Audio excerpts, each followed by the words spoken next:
सुनने वाला सुनकर, देखने वाला देखकर और सहने वाला सहकर अगर खामोश हो जाए तो समझ लेना मक्का फाते अमल शुरू हो गया है।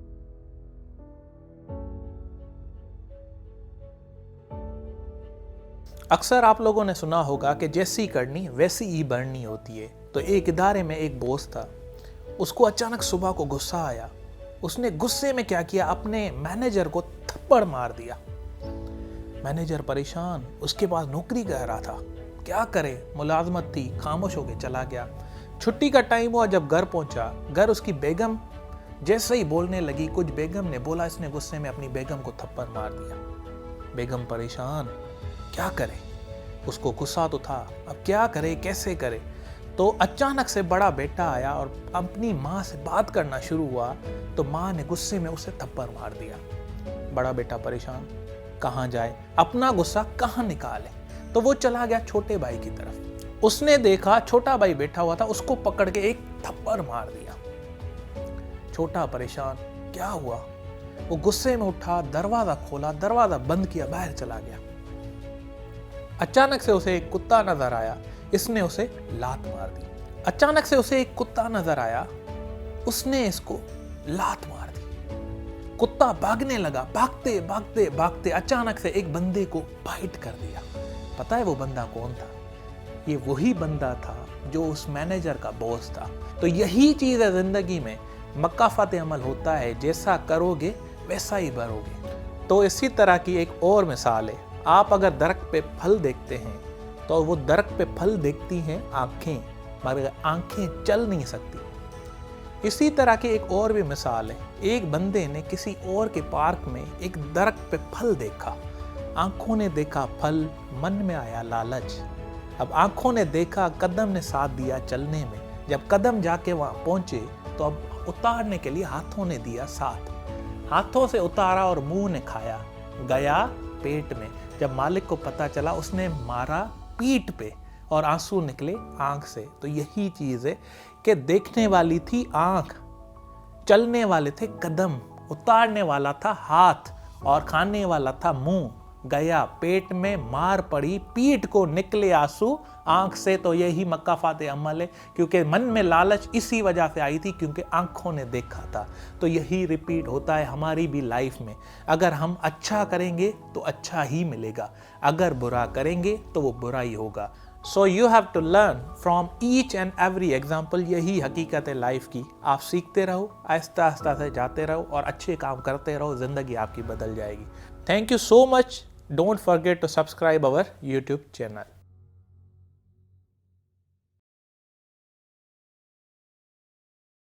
हेलो एवरीवन, किसी और के महल को देखते हुए अपनी झूपड़ियों को जलाना छोड़ दें। जो आपके पास अवेलेबल रिसोर्सेज हैं, उनसे आज से काम स्टार्ट करें। कल आपका ख्वाब जो है, जो आप ड्रीम देख रहे हैं, वो ज़रूर पूरा होगा।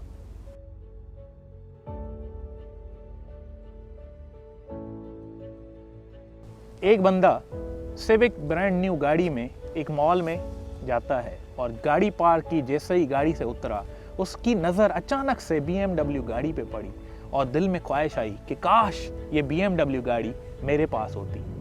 वो पार्क करते हुए लिफ्ट में चला गया और अचानक से एक और बंदा, कल्टस गाड़ी जिसके पास थी, उसने गाड़ी में जैसे ही चाबी डाली तो उसकी नज़र पड़ी सिविक गाड़ी पे, ब्रांड न्यू। देखा और कहा कि क्या गाड़ी है, कितनी खूबसूरत गाड़ी है, काश ये सिविक गाड़ी मेरे पास होती। गाड़ी स्टार्ट करते हुए चला गया, रोड पे पहुंचा, सिग्नल पे ब्रेक मारी। सिग्नल पे जब ब्रेक मारी, साइड में एक मेहरान गाड़ी थी। तो मेहरान गाड़ी वाले ने कल्टस गाड़ी को देखा, कहा कि काश मेरे पास भी ये कल्टस गाड़ी होती।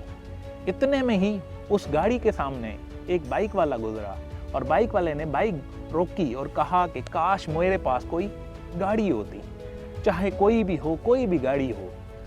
थोड़ी देर में ही बाइक वाला बाइक राइड करना स्टार्ट करता है। रास्ते में उसे एक साइकिल वाला नजर आता है। साइकिल वाला उस बाइक से बड़ा इंस्पायर होता है और दिल में ख्वाहिश करता है कि काश मेरे पास इस तरह की बाइक होती। और वही सिलसिला चलता रहा। साइकिल वाला गुजरा, एक पार से एक बंदा गुजर रहा था। उसके दिल में एक ख्वाहिश आई कि काश मेरे पास भी इस तरह की साइकिल होती, तो मैं भी डेली साइकिल पे घूमता, कितना मज़ा आता। इतने में ही पार्क से एक व्हीलचेयर पे बंदा जा रहा था। उसने उस बंदे घूमने वाले बंदे को देखा, कहा कि काश मेरे पास टांगे होती तो मैं अपने पाँव पे घूम सकता। तो यही चीज़ है, ज़िंदगी का भी कुछ इसी तरह अमल है कि जो हमारे पास होता है हम उसमें खुश नहीं होते और हम अपने से ज़्यादा की ख्वाहिश करते हैं।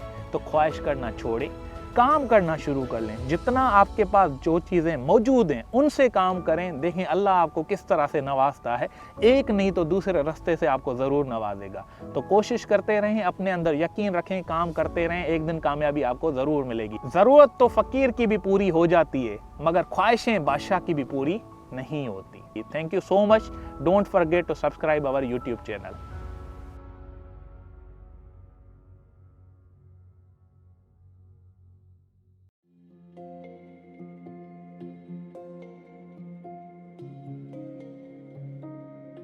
सर मैं परेशान हूँ, समझ नहीं आता इंसान की ज़िंदगी की वैल्यू क्या है।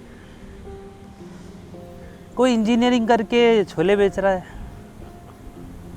कोई डॉक्टर की डिग्री लेके बेरोज़गार घूम रहा है।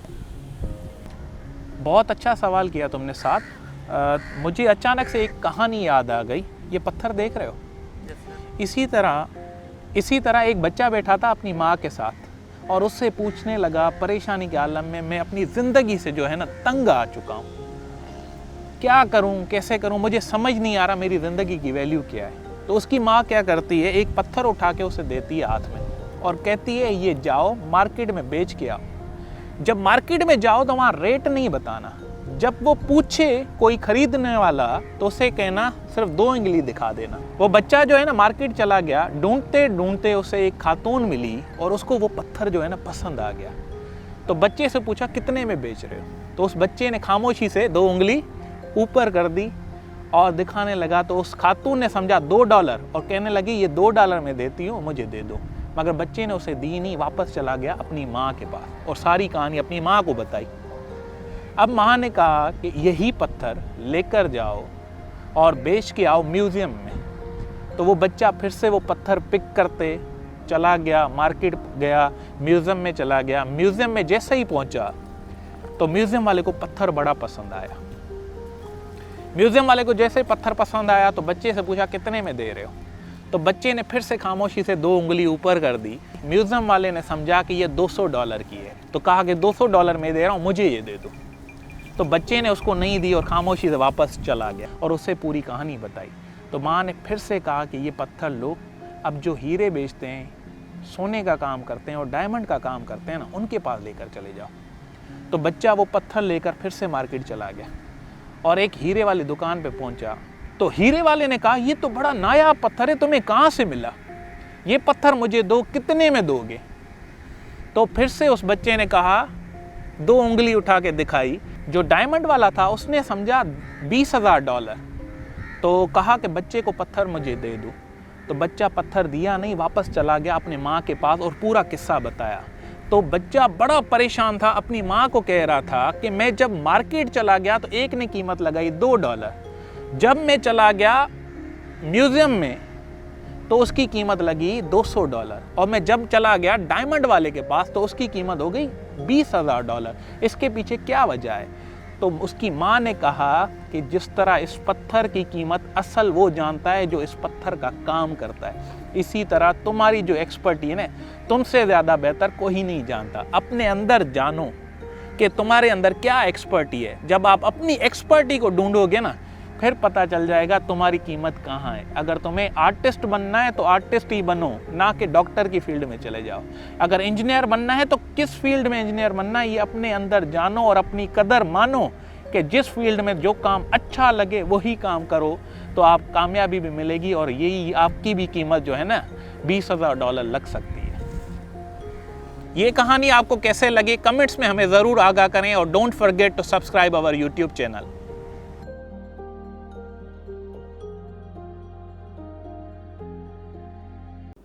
Never stop dreaming, never stop believing, never stop trying, never stop learning.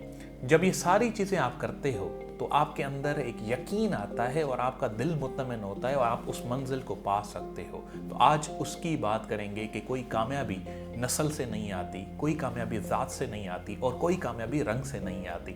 ये कामयाबी आपके अंदर से आती है, आपके बिलीफ से आती है।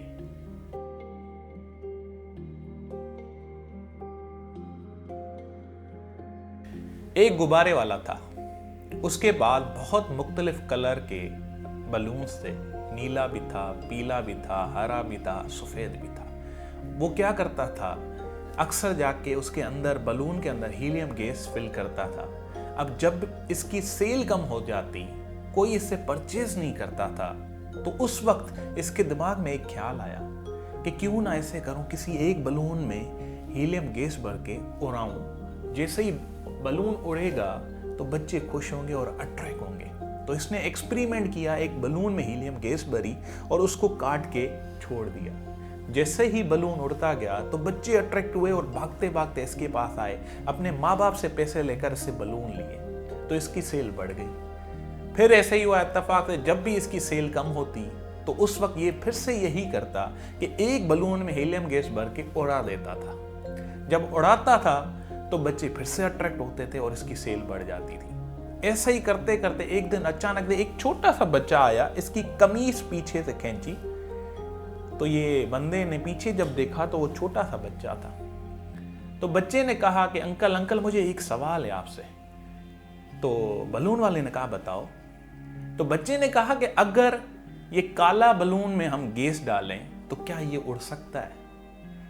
तो उस बलून वाले ने बड़ा खूबसूरत उस बच्चे को जवाब दिया, कहा कि बलून के कलर से कोई फर्क नहीं पड़ता, ये असल में फर्क होता है उसके अंदर जो गैस भरी जाती है। वो गैस जिस भी बलून में भरेंगे वो उड़ सकता है, वो काला हो, नीला हो या पीला हो। तो ये चीज याद रखें, ये है आपका अंदर का बिलीव। जो आपके अंदर में अगर बिलीव है ना, फिर रंग से कुछ नहीं होता, जात से कुछ नहीं होता, किसी बात से कुछ नहीं होता। यही चीजें आप बिलीव करें अपने अंदर यकीन रखें।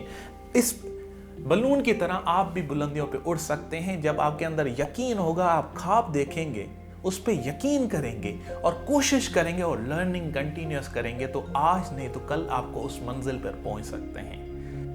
ये कहानी जो है, इसकी मोटिवेशन मुझे कहाँ से आई, अक्सर लोग मुझसे पूछते हैं। तो ये मोटिवेशन आई थी, मेरी एक उस्ताद हैं, इस्लामाबाद में होती है, मैडम शहनाज कपाड़िया राहत। जब वो ट्रेनिंग करवाती थी तो हर दिन का आगाज एक कहानी से करती थी। जो उनके फादर थे तैयब कपाड़िया, डॉक्टर तैयब कपाड़िया, वो क्या करते थे, कहानियाँ लिखते थे। और अक्सर हम सब जो हैं, उनके स्टूडेंट जितने भी मौजूद हैं पूरे पाकिस्तान में, वो उन कहानियों से लेसन लेते थे और वही मोटिवेशन हमारे अंदर आई। और यही चीज़ें जब हम भी ट्रेनिंग करवाते हैं तो कोई ना कोई स्टोरी, ऐसी स्टोरी जो ज़िंदगी बदल दे, वो हम ज़रूर सुनाते हैं। तो ये पूरा क्रेडिट डॉक्टर तैयब कपाड़िया और मैडम शहनाज कपाड़िया राहत को जाता है। Don't forget to subscribe our YouTube channel for more motivational videos.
अक्सर मेरे स्टूडेंट मुझसे सवाल करते हैं कि जब भी पेपर सर पे ऊपर आते हैं तो टेंशन, डिप्रेशन और एंजाइटी बढ़ जाती है और हम परेशान हो जाते हैं।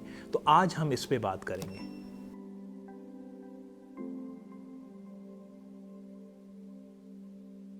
आज इत्तेफाक से हम लाइब्रेरी में बैठे हुए हैं तो ये सवाल का जवाब देने में बड़ा मज़ा आ रहा है कि स्टूडेंट जब भी पेपर करीब आते हैं तो बड़े परेशान हो जाते हैं, टेंशन में चले जाते हैं। तो अब टेंशन लेने की कोई ज़रूरत नहीं। जब भी आपका पेपर हो कोई मसला नहीं, तैयारी रिलैक्स होके करो। क्या होगा, मैक्सिमम 1 मार्क कम आएगी या 2 मार्क्स कम आएंगी, आपकी मौत नहीं होने वाली। पेपर में कम मार्क्स होने से टेंशन बढ़ रहा है, कोई मसला नहीं, रिलैक्स हो जाओ। अब करना क्या है, जब भी पढ़ाई करनी हो तो किस तरह करनी है, तो आज आपको बताते हैं। ये डिसाइड कर लें 6 चैप्टर हैं कवर करने आपको। जब भी 6 चैप्टर कवर करने हैं तो आप उसको क्या करें, 6 चैप्टर्स को 6 हिस्सों में डिवाइड करें और आपके पास कितने दिन हैं ये भी डिवाइड कर लें। अगर आपके पास 2 दिन के बाद पेपर है तो 2 दिन आप उसको डिवाइड करें। पहले दिन पे मुझे 3 चैप्टर कवर करने और दूसरे दिन भी 3 चैप्टर कवर करने। अब 3 चैप्टर जब भी आपको कवर करने उनको 3 हिस्सों में डिवाइड करें। जब भी मैं स्टडी पे बैठूंगा उसमें क्या करना है, पहला चैप्टर जब मैं ख़त्म करूंगा तो बाहर वॉक करने चला जाऊंगा। जब दूसरा चैप्टर ख़त्म करूंगा तो उसके बाद ही मैं दोपहर का खाना खाऊंगा और जब तीसरा चैप्टर ख़त्म करूंगा तो शाम की चाय बाद में पीऊंगा। तो इसी तरह टारगेट को डिवाइड करें, टाइम को नहीं। अगर टाइम में डिवाइड करेंगे, एक चैप्टर 1 घंटे में कवर करना है तो ऐसे ही घड़ी देखते देखते वक्त गुजर जाएगा, टाइम भी गुजर जाएगा और टास्क कंप्लीट नहीं होगा। छोटे छोटे ऑब्जेक्टिव्स बनाएं, उससे आपकी अचीवमेंट बढ़ेगी और आपका कॉन्फिडेंस लेवल बढ़ेगा। मोस्ट इंपॉर्टेंट बात बता रहा हूँ आपको, जब भी आपका पेपर हो तो सुबह सवेरे पढ़ने की ज़रूरत नहीं। जिस दिन आपका पेपर हो उस दिन रिलैक्स हो जाएं। रात को तैयारी कर ली, दिल में रिवाइज किया, पेपर से पहले रिलैक्स होके चले जाएं, सुकून से बैठे। जब आप क्वेश्चन पेपर पढ़ें तो पहले पहला सवाल पढ़ें, उसका जवाब लिखना शुरू करें। दूसरे, तीसरे, चौथे क्वेश्चन पे जाने की ज़रूरत नहीं है। अगर आप इसी तरह दूसरे क्वेश्चन पे चले गए, तीसरे पे गए तो टेंशन बढ़ेगा। अगर आपको पहला सवाल का जवाब नहीं आता कोई मसला नहीं, दूसरे को पढ़ें, उसका जवाब लिख लें। पहले जो आता जाए वो लिखते जाएं, फिर नेक्स्ट क्वेश्चन की तरफ जाएं। इस तरह अगर आप काम करेंगे तो आपका टेंशन भी कम हो जाएगा, आप पेपर्स में बहुत अच्छी मार्क्स ले सकते हैं। और यही स्टेप फॉलो करते रहें, ज़िंदगी में भी अचीवमेंट बहुत सारी मिलेगी। Thank you so much. Don't forget to subscribe our YouTube channel.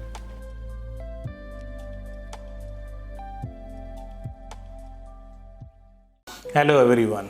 अक्सर आप लोगों ने देखा होगा जितने भी स्टूडेंट हमारे आते जा रहे हैं वो ग्रेजुएशन करने के बाद सिर्फ जॉब के पीछे भाग रहे हैं। तो ये चीज़ जान लें कि आप अगर किसी भी फील्ड में डिग्री लो तो उसके अलावा बिजनेस भी हो सकता है, जॉब ही एंड नहीं है। अक्सर हम लोगों ने देखा है 40 लाख रुपए देकर लोग डॉक्टर बनते हैं और फिर बेरोजगार घूमते हैं और सोचते हैं कोई हमें बड़ी जॉब मिले, हम पैसे रिकवर करें। इस तरह नहीं हो सकता। अगर आपने डॉक्टरी की है तो कम से कम एक छोटी सी क्लिनिक स्टार्ट करें, अपनी जो एक्सपर्टी है उस पर काम करें, पेशेंट्स के साथ पॉजिटिवली ट्रीट करें और जितना अच्छा ट्रीट करेंगे उतना नाम आपका बनेगा, आपकी इनकम भी बढ़ेगी। दूसरी पॉइंट, अगर आपके टेक्निकल स्किल अच्छे हैं तो उस तरह की लैब खोल लें। अगर आपकी डिग्री सॉफ्टवेयर इंजीनियर है तो कोशिश करें सॉफ्टवेयर से रिलेटेड एप्लीकेशंस बनाएं, वेबसाइट बनाएं, ग्राफिक डिजाइनिंग का काम कर सकते हैं। अगर आप आर्किटेक्चर इंजीनियर हैं तो आप अपनी फील्ड के हिसाब से काम शुरू करें। सबसे इंपॉर्टेंट डिग्री नहीं है, ये जान लो, सबसे इंपॉर्टेंट है स्किल। आपने 4 साल डिग्री हासिल की, एक पीस ऑफ पेपर मिलेगा। उस पीस ऑफ पेपर की इतनी वैल्यू नहीं जितनी आपकी स्किल्स की वैल्यू है। अगर आपने 4 साल डिग्री हासिल की मगर उस डिपार्टमेंट के स्किल नहीं है तो आपका मुस्तकबिल उस फील्ड में अच्छा नहीं बन सकता। तो अपने अंदर जाने, पहचाने, अपने आप को ओपन करें, अपने माइंड को ओपन करें और बताएं आपके अंदर जो एक्सपर्टी है उसी काम को अपने बिजनेस में कन्वर्ट करें। मैंने बहुत सारे स्टूडेंट देखे हैं जो फ्रीलांसिंग कर रहे हैं, इस वक्त लाखों रुपए कमा रहे हैं। मेरे पास एक स्टूडेंट आया था, वो जॉब के पीछे पागल था, उसको मैंने जस्ट गाइड किया, इस वक्त फ्रीलांसिंग से 2.5 लाख रुपए कमा रहा है और उसने अपने नीचे 3 एम्प्लॉय रखे हुए हैं, उनको भी 40-40 हज़ार रुपए सैलरी दे रहा है। तो बहुत सारे मौके हैं, अपॉर्चुनिटी अवेलेबल है, अपॉर्चुनिटी आपको ढूंढनी है।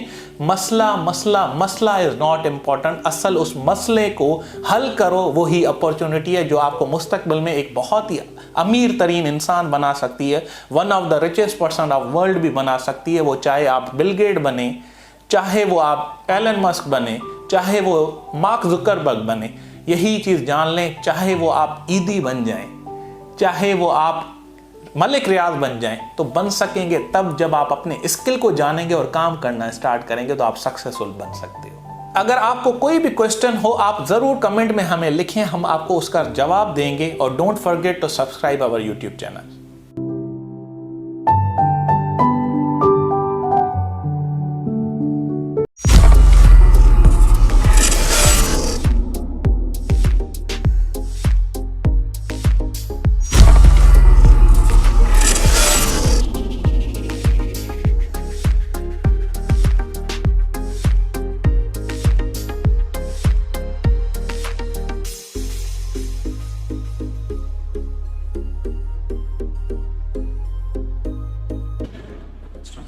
इस पिज्जा को देखते हुए साथ मुझे एक बात याद आ गई। सर वो क्या? ये पिज्जे का डब्बा देखो, चकोर है। Yes sir. मगर जब खोलते हैं तो होता है गोल, और जब इसका पीस निकालते हैं तो ये होता है तिकोन। इस पिज्जा की तरह हमारी जिंदगी में जितने लोग होते हैं ना, वो भी कुछ इसी तरह ही होते हैं। दिखने में कुछ और, होते हैं कुछ और, बोलते हैं कुछ और। तो ये ही ट्रायंगुलर है भाई जिंदगी का भी। लोगों का पता नहीं चलता, जिस तरह पिज्जा का पता नहीं चलता। खाते हैं तो बड़ा मजा भी आता है और लोगों से मिलते हैं तो बहुत अच्छे भी लगते हैं, मगर उनकी नेचर कभी भी आप जज नहीं कर पाते। तो ये चीज जान लें, पिज्जा की तरह लोग भी हैं, लोगों को जानें, समझें, फिर उनसे नाता तो जोड़ें, जल्दी से नाता ना जोड़ें, वरना पिज्जा की तरह आपके साथ भी यही होगा, चकोर, गोल और तिकोन की तरह होगा। तो लोगों भी इसी तरह ही हैं। लोगों से जब आप मिलें तो जल्दी से यकीन ना रखें, थोड़ा वक्त लें, मिलें, समझें, फिर उनसे नाता जोड़ें, वरना आपके साथ भी यही धोखा हो सकता है।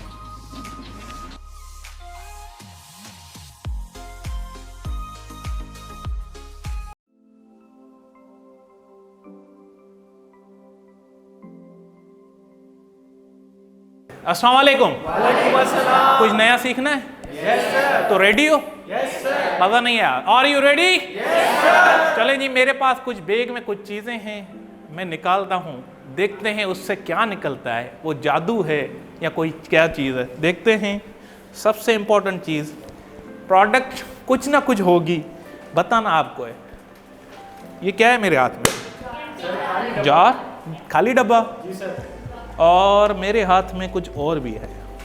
ये क्या है मेरे हाथ में? अब ये बताओ, इस जार में अगर ये बॉल डालूं, डल जाएंगे? Yes sir. Yes sir. डले? सर पहले ढक्कन क्यों नहीं डले? ढक्कन नहीं खोला था। अब अगर मैं ढक्कन खोलूं और इसके अंदर बॉल डालूं तो डल सकते हैं? Yes sir. पक्की बात है? Yes sir. इसी तरह अब ये ढक्कन बंद भी हो सकता है। यही चीज़ है, जिंदगी का उसूल बता रहा हूँ। कभी भी कहीं भी सीखने के लिए जाओ, कभी आपको लगता हो कि आपको सब कुछ आता है, फिर भी ये चीज़ याद रखना, फिर भी बैठो, आपको वहाँ कुछ ना कुछ और नया सीखने को मिलेगा। हम अक्सर क्या करते हैं, थोड़ी चीज़ हमने सीखी होती है और हमें लगता है, फील ये होता है हमें सब कुछ आता है, और यही बॉल जो है ना, ये ढक्कन से लग के बाहर चली जाती है। तो अगर कुछ लर्न करना है तो सबसे इंपॉर्टेंट है ये ढक्कन दिमाग का खोलो। जब ये दिमाग का ढक्कन खोलते हो तो बहुत सारी चीज़ें हैं जो आपको सीखने को मिलेंगी और आपकी ज़िंदगी बदल देंगी। तो ये लेसन हमेशा याद रखना, कोशिश करें जब भी कोई टीचर हो, ट्रेनर हो, कोई उस्ताद आ रहा है, कोई दोस्त में बैठा है या कोई छोटा बच्चा भी है ना, वो भी आपको चीज़ें सिखाता है। और यही चीज़ जब आप अपनी ज़िंदगी में करोगे तो आगे जब आप दूसरों को सिखाओगे तो वो भी आपकी कदर करेंगे। तो it's a life learning lesson. ज़िंदगी इसी का ही नाम है कि आप सीखते जाओ, आगे बढ़ते जाए, आपकी ज़िंदगी बदल जाएगी। ठीक है।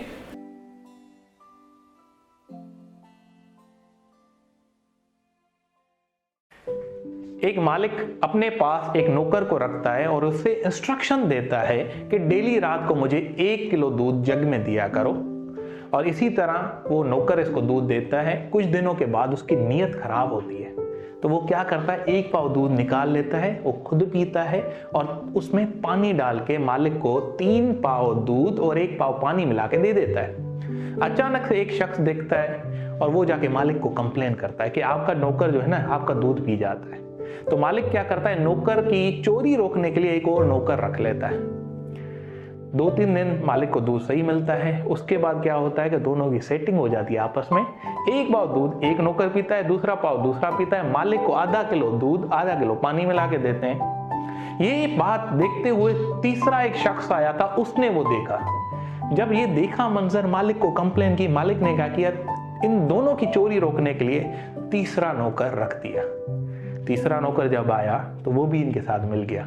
तो 1 पाव 1 पाव 1 पाव 3 पाव चले गए। अब था दूध 1 पाव, पानी था 3 पाव। मालिक हो गया कमजोर। उसकी कमजोरी देखते हुए एक और शख्स आया, उसने कहा कि मालिक आप तो कमजोर हो गए, मुझे ऐसे लगता है कि आपके नौकर तीनों दूध पीते हैं। तो वो क्या करता है, इन तीनों की चोरी रोकने के लिए चौथा नौकर रख लेता है। जब चौथा नौकर रखता है तो वो चौथा नौकर जो है इनके साथ फिर मिल जाता है और चारों ही 1-1 पाव दूध पीते हैं। अब मालिक को क्या बचेगा। तो करते क्या है प्लान कि अब रात को दूध मालिक को दिया नहीं, क्योंकि वो भूल जाता था। ये जो मलाई बची हुई थी वो ब्रश में लगा के मालिक के मूंछों पे लगा दी। अचानक नींद से मालिक की आंख खुली, सुबह हुआ, सबको बुलाया, कहा कि यार मुझे बहुत भूख लगी है, रात तुम लोगों ने मुझे दूध नहीं दिया। तो कहने लगे नहीं मालिक, आपको तो दूध दिया था, आपने पिया भी था, देखें उसकी क्रीम आप देखें शीशे में, वो आपके मूंछों पे लगी हुई है। मालिक परेशान होता है। यही चीजें और हम भी इसी तरह अपने माशरे में भी करते हैं कि जो दूध की रखवाली के लिए बिल्ली रख लेते हैं, तो पता है क्या करेगी बिल्ली, वो तो आप मुझसे बेहतर जानते हैं। इसी तरह हम क्या करते हैं, इदारों में भी यही चक्कर है। एक इदारे में एक चोरी पकड़ने के लिए चोर के ऊपर चोर रखते हैं, चोर के ऊपर चोर रखते हैं, चोर के ऊपर चोर रखते हैं, सारे मिलके चोरी करते हैं, अवाम तक कुछ नहीं जाता, असल हकदार को कुछ नहीं मिलता। तो ये जान लें, जब तक असल हकदार के लिए हक नहीं मिलेगा, ये सारे चोर जितना ज्यादा माल है वो खाते चले जाएंगे। अपनी कीमती राय से हमें कमेंट्स में जरूर आगाह करें। Don't forget to subscribe our YouTube channel. Thank you so much. Hello everyone, you have to think before you start. कोई भी काम करने से पहले सोचें। तो चलते हैं एक वाकये की तरफ। एक कैमल धूप में अपने बेबी कैमल के साथ बैठा हुआ था और धूप का मजा ले रहा था। तो अचानक से जो बच्चा था वो अपनी माँ से पूछने लगा कि माँ मुझे ये बताओ कि हमारे पीठ पे जो इतना बड़ा गोश्त का टुकड़ा होता है, इसके पीछे वजह क्या है। उसकी माँ सुन के थोड़ा सोचने लगी। सोचने के बाद जवाब दिया कि हम रेगिस्तान में रहते हैं, रेगिस्तान में इतना ज़्यादा पानी मैसर नहीं होता, तो उस टाइम पे लंबे सफ़र पे चलने के लिए हमें पानी की ज़रूरत होती है। तो ये जो गोश्त का टुकड़ा है ये ज़ख़ीरा जमा करता है पानी का, जो हमें उसमें मदद देता है कि हम लंबे रास्ते तक चल सकें और बीमार ना हो और मर ना जाए। सुना जवाब बेबी कैमल ने, खामोशी से बैठा। अचानक से बैठे हुए एक और सवाल ज़हन में उभरा। उसने अपनी माँ से पूछा, माँ ये तो बताओ कि हमारी टांगें इतनी लंबी क्यों हैं और हमारे पैर इतने राउंड राउंड क्यों हैं, इसके पीछे क्या वजह है। उसकी माँ ने सोचने के बाद जवाब दिया कि हमारी जो बड़ी टांगे और गोल पैर हैं ये रेगिस्तान में भागने में काम आते हैं, बिकॉज हम डेजर्ट में रहते हैं, सहरा में हमें काम आते हैं, भागने में चलने में काम आते हैं, इस वजह से ये हैं। बच्चे ने जवाब सुना। फिर से बेबी कैमल के दिमाग में एक और सवाल उभरा। तो कहा कि माँ ये बताओ मेरी जो पलकें हैं इतनी लंबी क्यों हैं। तो उसकी माँ हंसने लगी और जवाब दिया कि ये इस वजह से लंबी हैं क्योंकि हम सहरा में रहते हैं, वहाँ तूफान आता है, तो तूफान में जो रहती है वो हमारे आंखों में चली जाती है, तो ये पलकें जो है ना हमें रोकती हैं वो मट्टी को आंखें में जाने से बच्चे ने जवाब सुना, खुश तो हुआ, मगर अचानक से उसके दिमाग में एक बात और उभरी। तो अपनी माँ से सवाल किया, ये सारी खासियत, ये सारे स्किल तो हमारे जितने हमारे अंदर मौजूद हैं वो रेगिस्तान में रहने के हैं, मुझे ये बताएं हम ज़ू में क्या कर रहे हैं। तो ये चीज़ जान लें, अगर आपके पास एक्सपर्टी है, महारत है, वो उसका इस्तेमाल अगर सही जगह पे नहीं करेंगे तो आप भी कभी कामयाब नहीं हो सकते। हम अक्सर क्या होता है, जो स्किल होते हैं वैसी जॉब नहीं कर रहे होते, तो जॉब कोई और, स्किल कोई और, डिग्री कोई और। तो ये चीज़ जान लें, जो आपकी एक्सपर्टी है, जो आपकी एबिलिटी है, उस जैसा माहौल क्रिएट करें, वैसा काम ढूंढें जो आप अच्छे हो जिस काम में, ना कि सिर्फ पैसे कमाने। असल में जब आपके स्किल अच्छे होंगे तो आपकी एक्सपर्टी स्लोली ग्रेजुअली बनती चली जाएगी और वही आपकी एबिलिटी जो है आपको एक्सपर्ट बनाएगी उसी फील्ड में, वही आगे चल के आपको कामयाब बनाएगी। तो कोशिश करें अपने स्किल्स और एबिलिटी को जानें और अपने अंदर जानने के बाद सही डिसीजन लें और उस डायरेक्शन में जाएं। Thank you so much. Don't forget to subscribe our YouTube channel.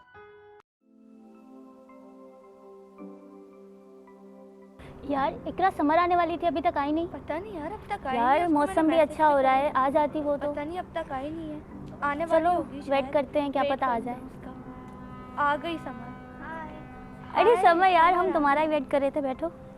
यार तुम लोग को पता है ना कि मैं कितनी मेहनत करती हूँ, मैंने कितने सारे प्रोजेक्ट्स बनाए हैं, असाइनमेंट बनाए, कितनी ज़्यादा इनपुट दी है, तो मुझे उसका कोई आउटपुट ही नहीं मिलता। यार डिप्रेस हो गई। मुझे भी यही लगता है। यार मैंने सुना है कि सर रियाज यहाँ है। सच में? हाँ वाकई। तो यार मेरे पास एक आइडिया है, क्यों ना हम सब चल के सर रियाज से कोई इंस्पिरेशन ले लें। वाकई अगर सर रियाज यहाँ पर है तो हमें उस मौके का फ़ायदा उठाना चाहिए, हमें चलना चाहिए सर रियाज के पास। क्या बोलते हो समर? हाँ चलो फिर, चलो लेट्स गो।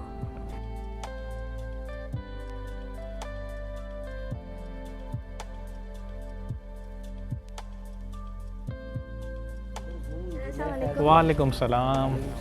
कैसी हो समर? सर बिल्कुल ठीक। ठीक ठाक अल्हम्दुलिल्लाह। वालेकुम सलाम। सर हमें एक बहुत बड़ी परेशानी का सामना करना पड़ा है मुझे। सर वो ये है कि मैं दिन रात मेहनत भी करती हूँ, प्रोजेक्ट्स भी बनाती हूँ, असाइनमेंट्स भी करती हूँ, लेकिन फिर भी मुझे उतना आउटपुट नहीं मिलता जितना मुझे मिलना चाहिए। और दूसरी लड़कियाँ जो कि इतना नहीं पढ़ती और मतलब उनको इतना ज़्यादा कुछ मिल जाता है। बिल्कुल क्यों?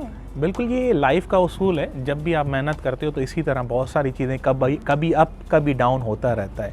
तो इसी पर एक एग्जांपल मुझे याद आ गई। आप ही की तरह दो सहेलियां थी जो आपस में साथ रहती थी, इत्तेफाक से एडमिशन यूनिवर्सिटी में भी साथ मिली, सेम डिपार्टमेंट पढ़ रही थी, दोनों बहुत मेहनत करती थी, आप लोगों की तरह वो भी मेहनत करती थी। मगर एक लड़की जो मेहनत करती थी उसको सब अप्रिशिएट करते थे, सब उसकी तारीफ़ें करते थे, और जो दूसरी मेहनत करती थी वो आप ही की तरह थी।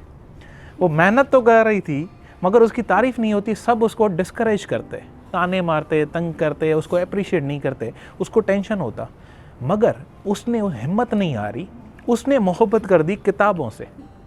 वो घर पे जाती, हॉस्टल पे बैठती, किताब खोला, स्टडी किया, परेशान होती क्योंकि लोगों के बिहेवियर से उसको परेशानी होती, मगर फिर भी वो उसमें मेहनत में इतनी मगन थी, वो काम करती रही, मगर फिर भी लोग उसको डिस्करेज करते थे।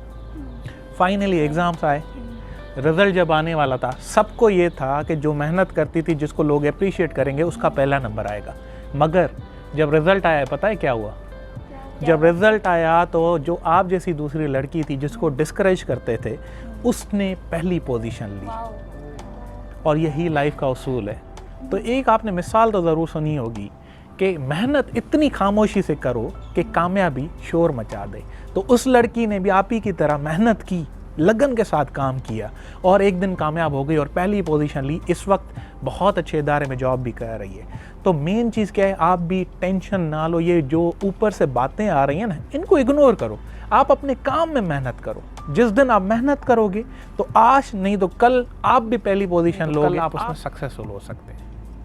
Thank you sir, thank you so much.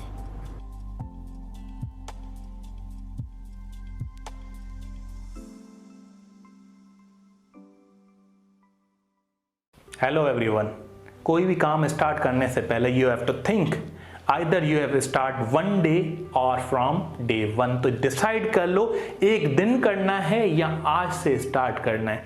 अगर आज से स्टार्ट करना है तो अभी से करो। ये आपने बात जरूर सुनी होगी कि कल करे सो आज कर, आज करे सो अब। कोई भी बिजनेस आइडिया है, कोई भी काम स्टार्ट करना है तो आपको सोचना है क्या करना है, और यही चीज़ जान लो, जब आप स्टार्ट करोगे तो अपॉर्चुनिटी आती जाएंगी और रास्ते बनते जाएंगे और मंजिल मिलती जाएगी। आपने ये बात ज़रूर सुनी होगी, सक्सेस इज़ नॉट फाइनल।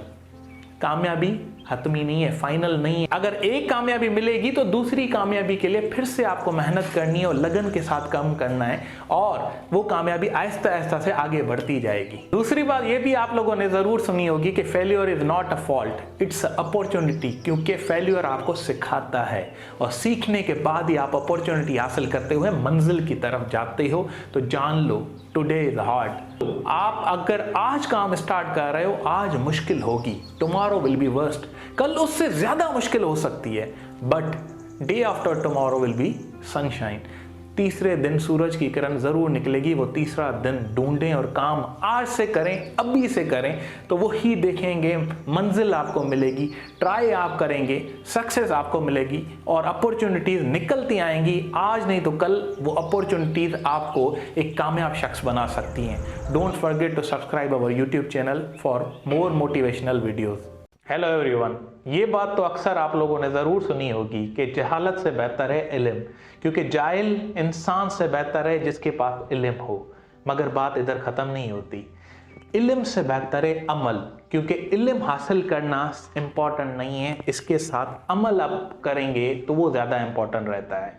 तो यही चीज़ 4 साल 5 साल की डिग्री के बाद अगर किसी ने MBBS कंप्लीट की है और उसको MBBS कंप्लीट करने के बाद डायरेक्ट हॉस्पिटल में भेज दिया जाए, ऑपरेशन थिएटर में, तो वो डॉक्टर नहीं कसाई होगा, क्योंकि उसने प्रैक्टिस नहीं की।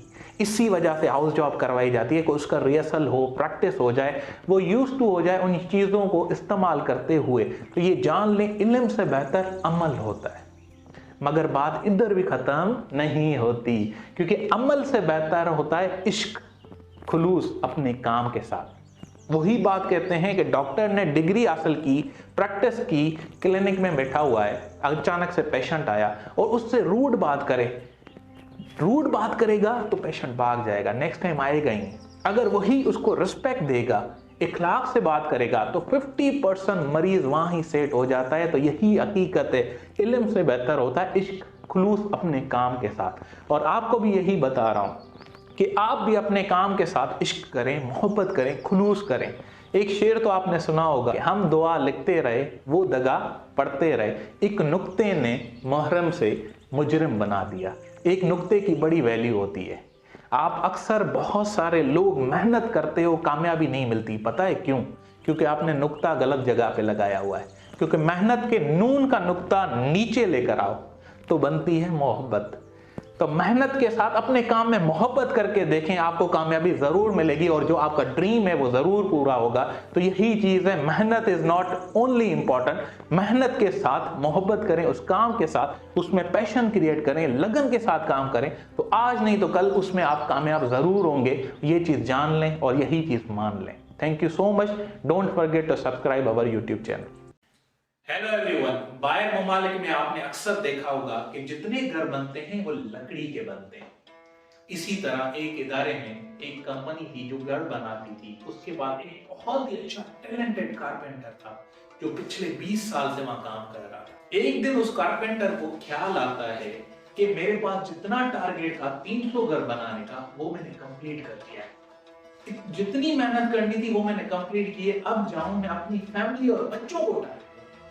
तो ये कारपेंटर क्या करता है, अपने बॉस के पास चला जाता है और उसे बताता है कि मैंने आपसे कमिटमेंट की थी 300 घर बनाने की, पिछले 15 साल 20 साल मेहनत के बाद मैंने वो टारगेट कंप्लीट कर दिया है। अब मेहरबानी करके मुझे रिटायरमेंट दें और मैं इदारा छोड़ के अपने फैमिली और बच्चों के साथ टाइम स्पेंड करना चाहता हूँ। तो बॉस बात सोच में पड़ गया। सोचने के बाद कहा कि बिल्कुल तुमने 300 घर बनाए, बहुत अच्छा, तुम्हारी वजह से मेरा इदारा जीरो से बहुत बुलंदियों पे पहुंचा। अब सिर्फ एक लास्ट काम करो, एक मुझे फाइनल घर बना के दो, उसके बाद मैं तुझे रिटायरमेंट देता हूँ और तू अपने घर चले जाओ और अपने बीवी बच्चों के साथ टाइम स्पेंड करो। तो बॉस ने इसको एक काम दिया कि एक घर बनाओ और एंटीक घर बनाओ। तो इसने काम स्टार्ट किया दूसरे दिन। पहले जितने पैशन और दिल से काम करता था वो पैशन नजर ही नहीं आ रहा। स्लोली ग्रेजुअली काम शुरू किया, क्वालिटी ऑफ मटेरियल भी कम यूज की, सफाई भी नहीं रखी, करते करते करते 1 महीने में वो घर बन गया। जो घर तैयार हुआ था उस घर में उतनी ज्यादा फिनिशिंग नहीं थी जितनी उसके बॉस ने बोली थी। बॉस आया, उसने चेक किया, घर उसे पसंद आया मगर उतना ज्यादा पसंद नहीं आया। तो घर की जो चाबी थी कारपेंटर ने उसे दी। तो बॉस ने क्या किया, वो चाबी वापस अपने एम्प्लॉय को दी, कहा कि ये तुम्हारे रिटायरमेंट का तोहफा है, तुमने 20 साल मेरे साथ मेहनत की और तुम्हारी वजह से मैंने करोड़ों रुपए कमाए, तो ये उस मेहनत का एक तोहफा है। जब वो कारपेंटर उस चाबी को लेता है तो आंखों में आंसू आ जाते हैं। पता है क्यों? क्योंकि उस कारपेंटर को काश वो सोच रहा था कि मुझे पता होता ये घर मेरे लिए बन रहा है और मुझे मिलना है तो मैं इसमें और ज्यादा मेहनत करता और ज्यादा लगन के साथ काम करता तो ये घर एंटीक बन जाता और सारी जिंदगी में मजे से इसमें गुजारता। तो ये चीज जान लें। अब हम भी इसी तरह से करते हैं। हम जब भी काम करते हैं तो दिल से नहीं करते, उसमें मेहनत और पैशन को भूल जाते हैं। इस वजह से क्या होता है कि अक्सर जो काम की क्वालिटी है वो गिर जाती है। तो कोशिश ये करें हर काम को अपना समझ के करें और उसमें कुछ ऐसा एफर्ट्स करें कि लोग आपके काम से, आपके नाम से आपको पहचाने, क्योंकि नाम तभी रोशन होता है जब आपका अच्छा काम होता है और अच्छा काम आपको अच्छे इनाम की तरफ लेकर जाएगा। अगर आपका बुरा काम तो बुरा मकाम मिलेगा। तो जान लें अच्छा इनाम चाहिए या बुरा मकाम चाहिए, ये आप पे डिपेंड करता है। Thank you so much. Don't forget to subscribe our YouTube channel. आज एक नई मुनफरद कहानी आपको सुनाते हैं। वक्त का एक अमीर तरीन बादशाह होता है, उसकी रियासत में बहुत सारे वजीर होते हैं। बादशाह के बेटे की शादी होती है, मुशावरत के लिए सारे वजीरों को इकट्ठा करता है, सबसे सलाह लेता है, बताएं क्या ऐसा करें कि पूरे मुआशरे में, पूरे इलाके में कोई गिला ना। तो सजेशन आती है ये काम करें, वो काम करें, ये वाला काम करें, ये वाला काम करें, डिफरेंट सजेशन आती हैं। कोई कहता है पुआ जो दिया जाता है वो ना लें, कोई कहता है जब आप उसमें मिठाई जो हो वो सोन के वर्क वाली मिठाई हो। बहुत सारे सजेशन के बाद लास्ट एक वजीर होता है, वो कहता है जब आप निकाह करते हैं जो पुरिया देते हैं जिसमें ड्राई फ्रूट होता है या खजूर होती है, उसमें 2 सोने की अशरफियां भी डालो। बादशाह को सजेशन बहुत अच्छी लगती है। शादी का दिन आता है, उस दिन सब में सोना भी बांटा जाता है और बहुत अच्छे काम किए जाते हैं। बड़ी धूमधाम से शादी होती है, सब एंजॉय करते हैं। उसके बाद सब चले जाते हैं। 1 हफ्ता गुजरने के बाद बादशाह फिर से वजीरों को अपने पास बुलाता है। जब वजीर आते हैं उनसे पूछता है 2 सवाल, आपके एरिया में किसी ने गिला तो नहीं की? तो सारे कहते हैं आपकी तारीफें हो गई, ये तारीफ वो तारीफ, क्या ताम थे, क्या नजारा था, क्या मंजर था, हर चीज की तारीफ। एक वजीर हाथ ऊपर करता है तो बादशाह सलामत कहता है तुम बताओ। कहते हैं बादशाह सलामत सब तारीफ कर रहे थे, एक शख्स था उसने कहा यार बादशाह ने अच्छा काम नहीं किया। तो मैंने पूछा क्या अच्छा काम नहीं किया? तो कहने लगा कि बादशाह जो है ना उसने जो सोना दिया वो सिर्फ 2 अशरफियां दी, अगर इसकी जगह 4 अशरफियां देता तो मेरा कर्जा ही उतर जाता। तो ये चीज जान लें, इंसान जो है ना वो नाखुश होता है हमेशा, जितना भी उसको मिलेगा वो फिर भी गिलाई करेगा। तो आप ये जान लें अगर आपके अंदर कोई एक्सपर्ट है, कोई स्किल है, किसी और के कहने पे चलेंगे तो कभी कामयाब नहीं होंगे, क्योंकि कोई और हर वक्त गिला करेगा। आप अपने अंदर पहचानें कि आपका टैलेंट क्या है। जब आप अपने टैलेंट को पहचानेंगे फिर आगे चलेंगे तो आप कामयाब बनेंगे। लोगों की बातों पे अमल करेंगे तो कभी कामयाब नहीं बन सकते। Thank you so much. Don't forget to subscribe our YouTube channel. Hello everyone, welcome you all. अक्सर आप लोग इश्तिहार देखते हो और वो जॉब आपसे रिलेवेंट हो तो आप सब अप्लाई करते हो। इसी तरह कराची में एक सुपरमार्केट थी, उसमें एक इश्तिहार था सेल्समैन का और बहुत अच्छा पैकेज लिखा हुआ था। तो सबने देखा और अप्लाई करना शुरू कर दिया। जब इंटरव्यू का दिन था तो बहुत ज़्यादा रश हो गई, लोग आते रहे, इंटरव्यू देते गए, एक कैंडिडेट, दूसरा कैंडिडेट, तीसरा कैंडिडेट, इसी तरह लाइन चलती रही। अचानक से एक कैंडिडेट गया इंटरव्यू देने। जैसे ही सीट पे बैठा तो इंटरव्यू लेने वाले ने सवाल किया कि तुम्हारी रिज्यूमे कहाँ है?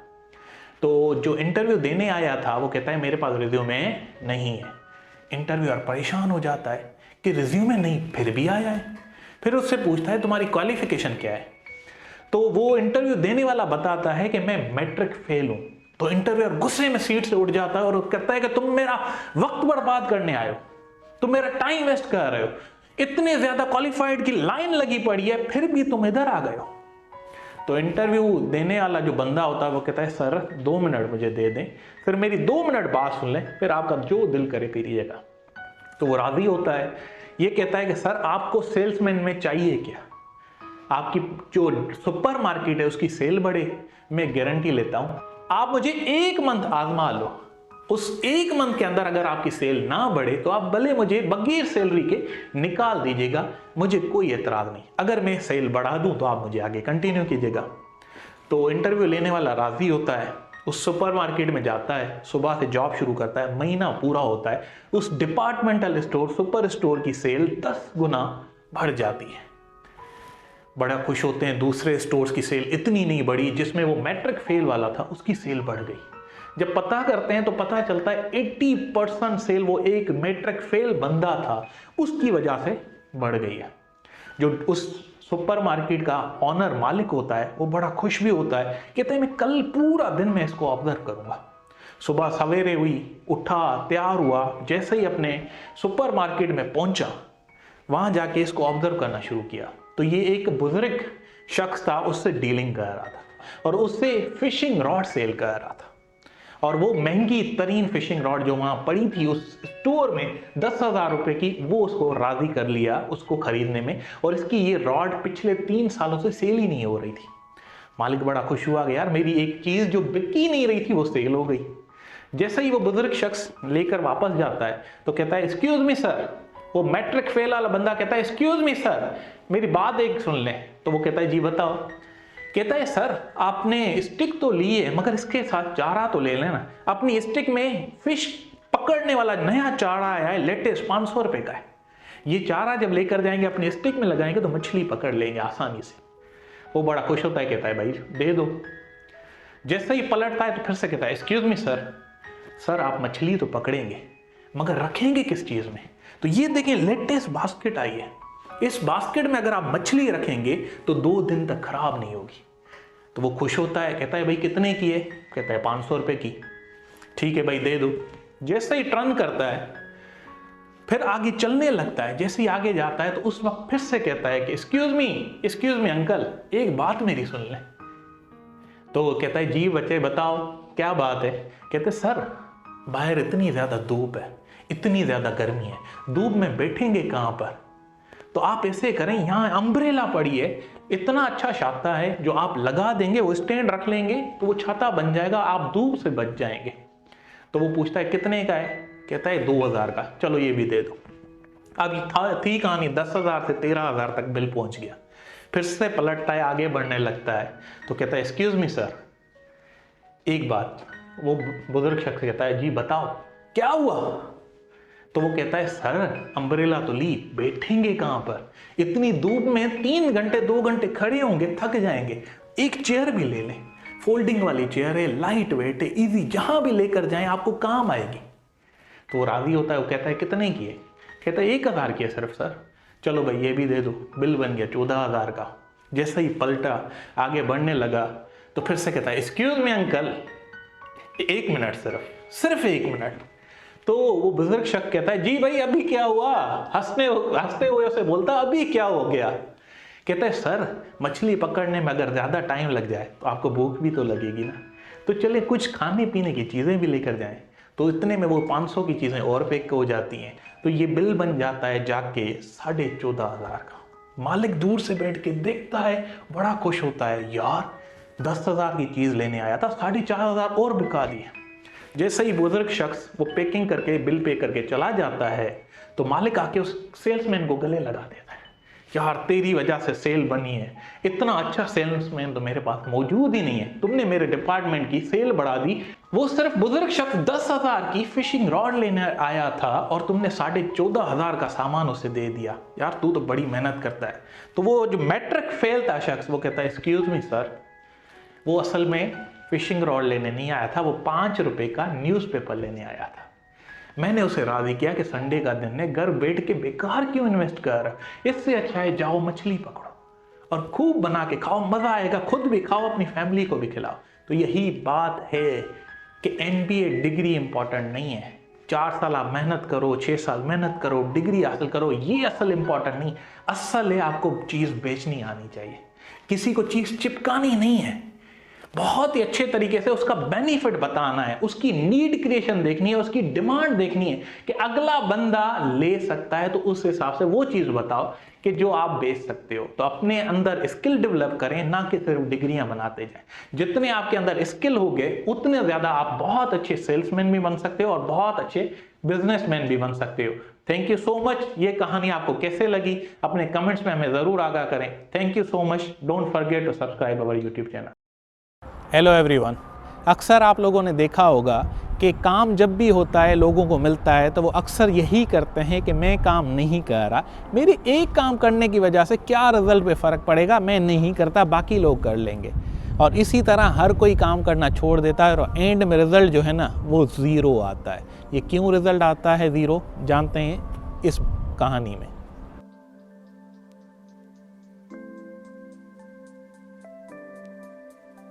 एक गांव में कुआं था जहां से अक्सर सारे गांव वाले पानी भरते थे और अपने इस्तेमाल में आते थे। कुछ दिन गुजरने के बाद उस कुएं का पानी जो है ना वो कड़वा हो गया।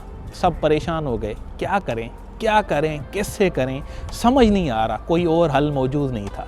वहाँ गांव में मौजूद था एक बुजुर्ग, उसके पास चले गए, उससे सजेशन ली कि क्या ऐसा करें कि हमारे कुएं का पानी जो है ना वो मीठा हो जाए। तो सारे उधर जाते हैं, बैठते हैं, डिस्कस करते हैं। बुज़ुर्ग आखिर में सजेशन देता है, ऐसे करो, सुबह फजर के टाइम पे हर घर वाला एक दूध की बाल्टी भर के उस कुएं में डाल दो, इंशाल्लाह अगर अल्लाह ने चाहा तो कुआं मीठा हो जाएगा। तो सुबह सवेरे फजर के वक्त पहला गांव वाला दूध की बाल्टी हाथ में लिए हुए कुएं की तरफ बढ़ने लगा और कुएं में जाके वो बाल्टी हार दी। इसी तरह दूसरा, तीसरा, 50 के 50 घर वाले गए, उधर कुएं में जो दूध की बाल्टी थी वो डाल दी।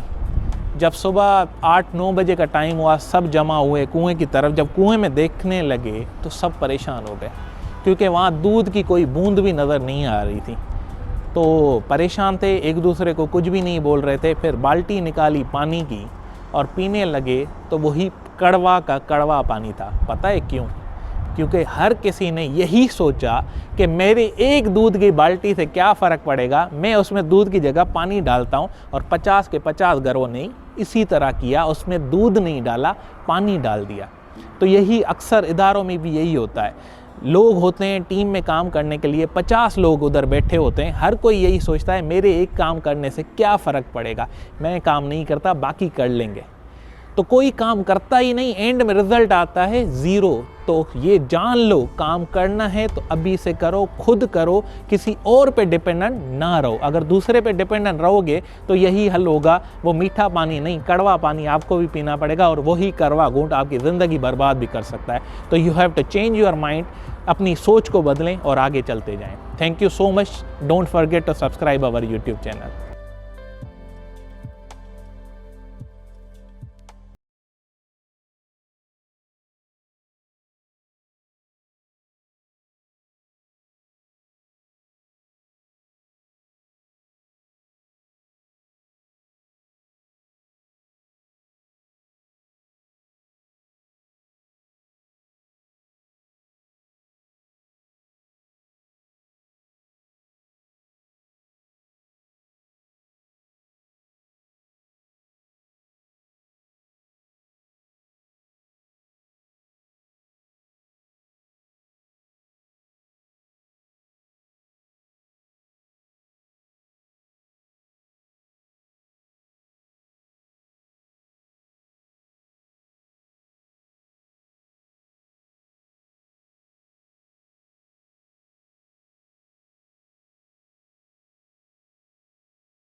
अब बताओ जार खाली है या फुल है?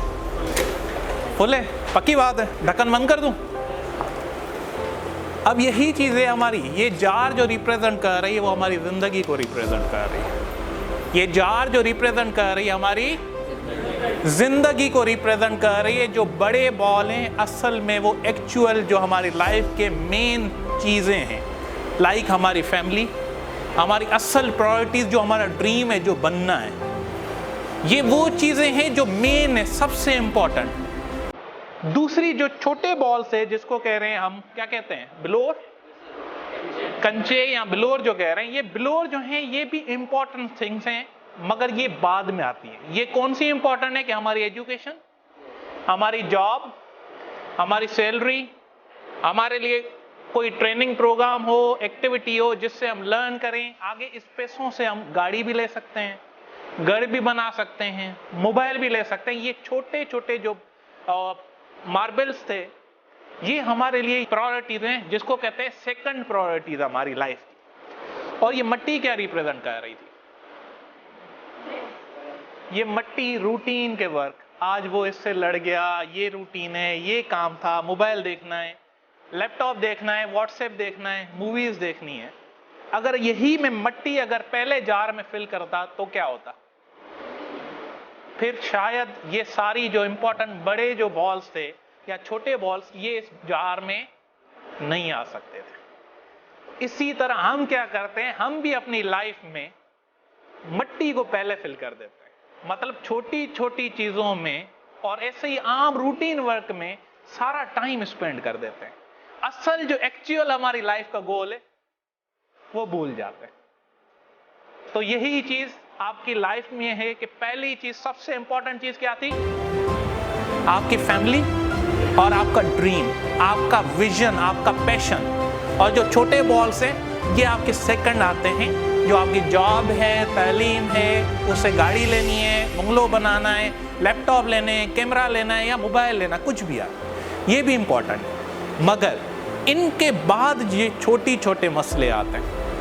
अब दिमाग में सवाल जरूर आएगा, ये पानी किस चीज को रिप्रेजेंट कर रहा था? आ रहा है? तो ये पानी रिप्रेजेंट कर रहा है हमारे दोस्तों के साथ। अक्सर आपने देखा होगा, जब भी कोर्ट से बाहर निकलते हो तो कहाँ चले जाते हो? चाय पीने चले जाते हो। कभी कोल्ड ड्रिंक पियोगे, कभी चाय पियोगे, कभी लिम्का पियोगे, कभी कॉफी, कुछ ना कुछ। ये दोस्त जो है ना हमारे लाइफ का पार्ट है। इनके साथ टाइम स्पेंड करना, कुछ भी करें, कितने भी आप लाइफ में बिजी हो, कितने भी आप लाइफ में बिजी हो, मगर आपको दोस्तों को तो टाइम ऐसे ही देते हैं, तो दोस्त का टाइम कहीं ना कहीं निकल जाता है। तो ये चीज़ें क्या है, स्लोली ग्रेजुअली प्रायोरिटीज बनाएं। असल जो इम्पोर्टेंट ड्रीम है पहले उसको फिट करें, सेकंड चीज़ को प्रायोरिटीज बनाएं। सेकेंडरी चीज़ें आपकी लाइफ की कौन सी हैं, फिर आ जाएं जो रूटीन के मसले हैं, जो अगर इग्नोर भी करें तो इतनी ज़्यादा इंपॉर्टेंस नहीं रखते। तो समझ आया? तो क्या समझा इस मैसेज से? क्या समझा इसे?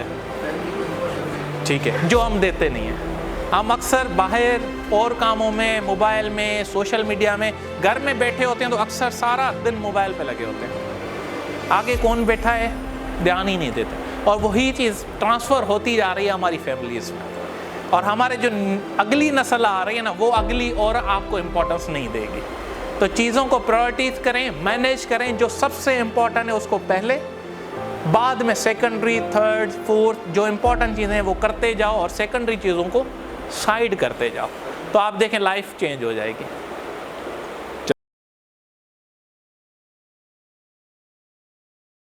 Hello everyone, welcome you all. पुराने ज़माने में लोग एक बस्ती से दूसरी बस्ती जाते थे तो काफिले की सूरत में ट्रेवल करते थे।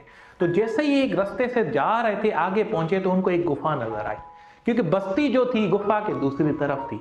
तो आहिस्ता आहिस्ता से सबने हिम्मत की, कोशिश की, क्योंकि रोशनी नहीं थी, सवारी नहीं थी, पैदल ही चलना था। सबने एक दूसरे का हाथ पकड़ा और उस गुफा में आहिस्ता आहिस्ता से अंदर होना शुरू हो गए। जैसे ही आहिस्ता आहिस्ता आहिस्ता कदम रखते हुए अंदर चले गए, तो अचानक से जब बीच गुफा में पहुंचे तो पांव में कुछ चुभना लग गया। जैसे ही चुभने लगा तो परेशान हो गए, समझ नहीं आ रहा था क्या था, पत्थर थे, कांटे थे, कुछ समझ नहीं आया। तो उनमें बैठे हुए एक बंदे ने कहा कि ऐसे करते हैं, ये जो कंकर हैं या कांटे हैं, जो भी चीज़ चुभने वाली है, इसको उठा लेते हैं, अपने पॉकेट में रखते हैं और बाय लेकर जाते हैं, क्योंकि आज हम गुजरे हैं, कल कोई और गुजरेगा, उसके पाँव में ना लग जाए। तो उसमें क्या था, कुछ ऐसे लोग थे जो आप जैसे थे, जिन्होंने बहुत अच्छे तरीके से वो कंकर उठाए, पॉकेट में रखे। कुछ थोड़ा सुस्त भी थे, उन्होंने क्या किया, थोड़े उठाए और कहा कि यार ये रख लेगा, वो रख लेगा, छोड़ भाई नहीं करता। कुछ मेरे जैसे भी थे जिन्होंने कहा छोड़ यार नहीं करते, मैं उठाऊं, किसी और को लगे तो लगे, मुझे भी लगे। वो ऐसे ही करके निकल जाते हैं। जब गुफा से बाहर निकलते हैं तो सूरज की रोशनी होती है, ये सारे मिट्टी में भरे हुए होते हैं। अपने कपड़ों को जैसे ही छानना शुरू करते हैं, मिट्टी नीचे गिरती है, तो जो पॉकेट था वहां से एक अजीब किस्म की रोशनी चमकने लगती है। समझ नहीं आता क्या है, परेशान होते हैं। जैसे ही पॉकेट में हाथ डालते हैं और बाहर निकालते हैं, वो ना कांटे थे ना पत्थर थे, वो थे डायमंड। जिसने बहुत ज्यादा उठाए वो बहुत ज्यादा खुश था और नाच रहा था, जिसने इधर उधर की तरह थोड़े कम उठाए वो थोड़े खुश थे, जिसने कुछ भी नहीं उठाए वो परेशान थे कि काश हम उठा लेते तो कुछ हीरों का हिस्सा हमें भी मिल जाता। यही लाइफ का लेसन भी है। हमें जब इल्म की रोशनी मिलती है, इल्म के हीरे मिलते हैं, क्लास में बैठते हैं, ट्रेनिंग हॉल में बैठते हैं, कहीं किसी सीनियर के साथ, बुजुर्ग के साथ बैठते हैं, सीखने के लिए बहुत ज़्यादा डायमंड मिलते हैं। मगर उन डायमंड में हम क्या करते हैं, कुछ बहुत अच्छे होते हैं, वो डायमंड को समेट के जाते हैं अपने साथ और अपनी लाइफ में इम्प्लीमेंट करते हैं और कामयाब बन जाते हैं। कुछ क्या करते हैं, छोटी सी वो कहते हैं ना टोकरी लेकर जाते हैं, थोड़े लेकर आते हैं, थोड़े डायमंड गिर जाते हैं। कुछ फटी हुई बोरी लेकर जाते हैं कि जैसे ही डायमंड गए, इल्म की रोशनी गई, इल्म के डायमंड नीचे गए और नीचे से निकल गए, पता ही नहीं चला, बाहर निकले, यार खेर है, सारा दिन ये बोलता रहता है। तो ये चीज़ जान लो, जितना इल्म सीखोगे, हासिल करोगे, उस पर अमल करोगे तो ज़िंदगी आपकी बदल जाएगी। तो कोशिश करें आज से अपने अंदर सीखने की लगन बनाएं। जितना आप सीखते जाएंगे, कल आप कामयाब होते जाएंगे। Thank you so much. कैसी लगी आपको ये कहानी, अपने कमेंट्स में हमें ज़रूर आगाह करें। अगर और कोई कहानी सुननी है, कोई मैसेज सीखना है बिजनेस के बारे में, एंटरप्रेन्योरशिप के बारे में या किसी और फील्ड के बारे में, तो ज़रूर कमेंट में हमें बताएं। अगली वीडियो हम उन पे भी बनाएंगे। Don't forget to subscribe our YouTube channel. Don't talk, just act. Don't say, just show. Don't promise, just prove. Because action speak louder than words. तो आज हम इस पे बात करें। एक छोटा सा बच्चा था जिसको टॉफी स्वीट्स खाने का बहुत शौक था। दिन में कम से कम 15 से 20 टॉफीज खा लेता था। उसकी माँ बहुत परेशान थी क्योंकि वो इतनी टॉफी खाएगा तो बीमार हो जाएगा। तो इसकी माँ कोशिश करती थी इसकी आदत निकले, इसको ट्राई किया, कोशिश की, डांट दिया, मगर बच्चा सेट नहीं हो रहा, फिर भी टॉफी खाए जा रहा है। अचानक उसको पता चला कि एक बुजुर्ग है, उसके पास लेकर जाएं। उसकी नसीहत पे बच्चे बहुत अमल करते हैं। तो वो खातून क्या करती है, अपने बच्चे को लेकर चली जाती है उस बुजुर्ग के पास, उसके सामने बिठाती है और पूरा किस्सा बताती है कि मेरा बच्चा बहुत टॉफ़ी खा रहा है, बहुत शुगर कैंडीज खा रहा है, मुझे इसकी टेंशन हो रही है, ये बीमार ना हो जाए, आप मुझे गाइड करें, मैं क्या करूं। तो बुजुर्ग खामोशी से सुन के बाद उस खातून को कहता है, ऐसा करें मोहतरमा, आप 1 महीने के बाद मेरे पास फिर से इस बच्चे को लेकर आए। तो खातून परेशान हो जाती है, मैं तो सलाह लेने आई थी, बच्चे के लिए नसीहत लेने आई थी, इसने तो कुछ नहीं बताया। खातून खामोशी से चली गई। 1 महीना आहिस्ता आहिस्ता से गुजरने लगा, महीना पूरा हुआ, खातून फिर से बच्चे को लेकर आई उस बुजुर्ग के पास। तो बुजुर्ग को फिर से वही कहानी बताई। तो वो बुजुर्ग क्या करता है, उस बच्चे को लेकर बाहर चला जाता है चहलकदमी करने, और जब वापस आता है तो बच्चे को उसकी माँ के सामने कहता है कि बच्चा, आइंदा टॉफ़ी नहीं खाया करो, ये स्वीट्स आपकी सेहत के लिए ख़राब है और ये जितनी ज़्यादा खाओगे बीमार होगे, कोशिश करो इससे अवॉइड करो। 1 दिन गुजरा, 2 दिन, 3 दिन, 7 दिन गुजर गए, बच्चे की आदत निकल गई, क्योंकि वो बच्चे ने प्रॉमिस किया था उस बुजुर्ग से, मैं टॉफ़ी नहीं खाऊंगा। माँ परेशान हुई, अचानक से बुजुर्ग के पास वापस चली गई। जब बुजुर्ग के पास बैठी तो पूछने लगी, जब मैं पहली दफ़ा आपके पास आई थी उस वक्त आपने कुछ नहीं नसीहत की थी, जब मैं दूसरी दफ़ा लेकर आई तो आपने नसीहत की और मेरे बच्चे में चेंज आई, तो बताएं इसके पीछे क्या राज है। तो वो बुजुर्ग मुस्कुराते हुए बोला कि मोहतरमा जब आप पहली दफ़ा बच्चे को मेरे पास लेकर आई थी उस वक्त मैंने खुद स्वीट्स खाई हुई थी। सबसे इम्पॉर्टेंट ये था कि पहले मैं अपनी आदत चेंज करूं, फिर उस बच्चे को नसीहत करूं। तो मुझे अपनी आदत निकालने में 1 महीना लग गया। उसके बाद मैंने बच्चे को नसीहत की, क्योंकि नसीहत तब भी अमल करती है जब आप खुद एक्शन करते हो, जब आप खुद इम्प्लीमेंट करते हो। तो यही लर्निंग पॉइंट है कि किसी और को नसीहत देने से पहले वो चेंज अपने अंदर लेकर आओ। जब आप अपने अंदर वो चेंज लेकर आते हो और दूसरों को नसीहत करते हो तो उस पर लोग अमल करते हैं। वरना लोग कहते हैं तो खुद तो करता नहीं, सिर्फ हमें नसीहतें करता है। तो अपने कमेंट से हमें ज़रूर आगाह करें। Don't forget to subscribe our YouTube channel. ये जान लो, जिंदगी मुसलसल इम्तिहान है। यहाँ 10 बार हारने के बाद 11वीं दफा उठ खड़े होना, यही असल कामयाबी है। एक शख्स को गोल्ड माइनिंग का बहुत क्रेज था, शौक था। उसके पास पैसे नहीं थे, थोड़े से इक्विपमेंट थे, उससे ही उसने काम स्टार्ट कर लिया। जब ड्रिलिंग की, थोड़ा किया, करते करते थक गया, फाइनली काम बंद करके घर चला गया। कुछ दिनों के बाद उसका एक भतीजा वापस आया था, उसके पास बहुत सारे पैसे थे। दोनों का आपस में डिस्कशन हुई और फाइनली डिसाइड हुआ अगेन इक्विपमेंट परचेज करते हैं और माइनिंग स्टार्ट करते हैं। दोनों मार्केट गए, इक्विपमेंट परचेज किए और वो मशीनरी लेकर आए और ड्रिलिंग करना स्टार्ट कर ली। माइनिंग में ड्रिलिंग की 1 दिन, 2 दिन, 3 दिन, 4 दिन, महीना गुजर गया, 2 महीने, 3 महीने, 5 महीने गुजर गए, मगर कोई सोना नहीं निकला। दोनों परेशान हो गए, हार मान ली और छोड़ दिया काम। और जितने हैवी इक्विपमेंट थे, करोड़ों के इक्विपमेंट कौड़ियों के दाम पे बेच दिए।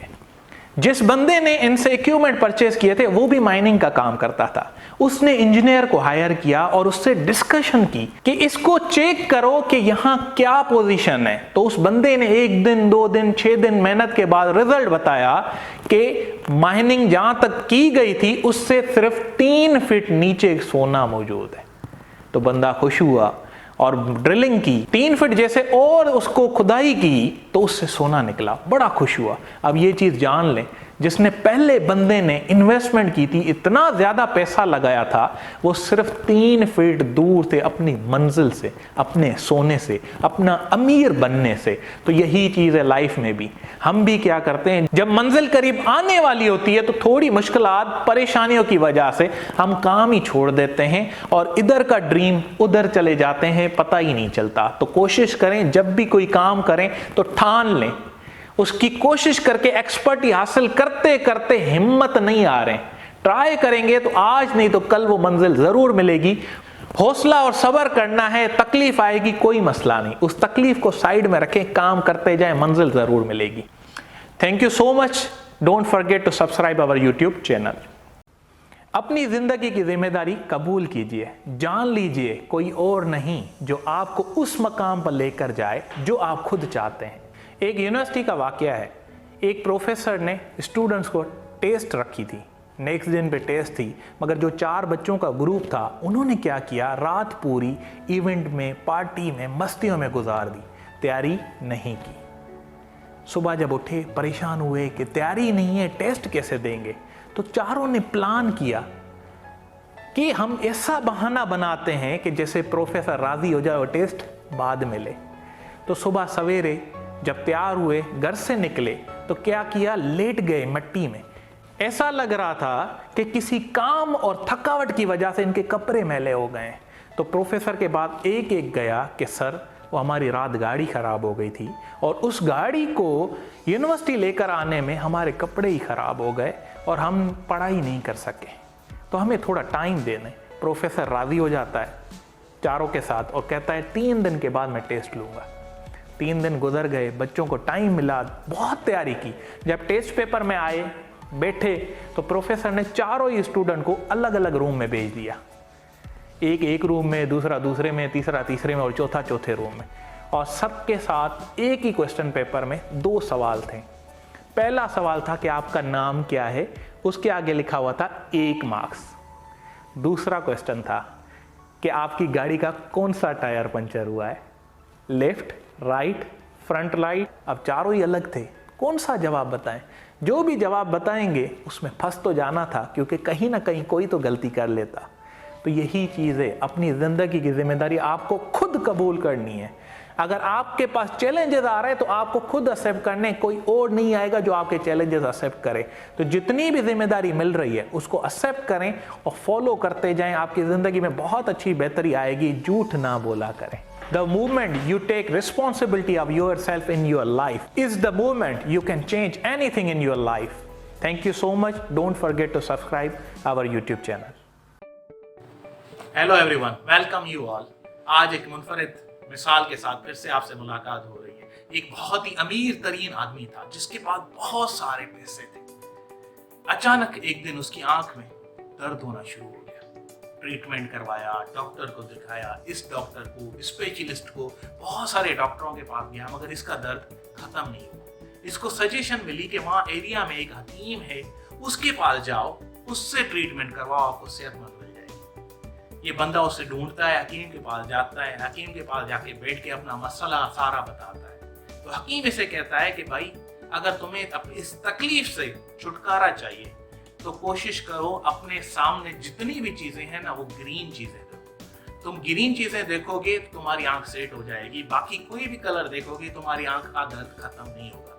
तो बंदा जैसे ही जाता है अपने पूरे घर को ग्रीन करवा देता है, लाखों रुपए खर्च करता है। उसके सर्वेंट क्या करते हैं, चेयर भी ग्रीन मंगवा लेते हैं, पर्दे भी ग्रीन, कलर भी ग्रीन, पार्क में भी सारे पौधे ग्रीन, हर चीज को ग्रीन ग्रीन करता है। 15-20 दिन के बाद इसकी तबीयत थोड़ी बेहतर होना शुरू होती है तो ये और पैसे लाखों रुपए लगाता है और हर चीज को ग्रीन, गाड़ी भी ग्रीन कर लेता है, कारपेट भी ग्रीन कर लेता है, हर चीज को ग्रीन करवाता जाता है। जहां भी घूमता है वहां ग्रीन करवा देता है।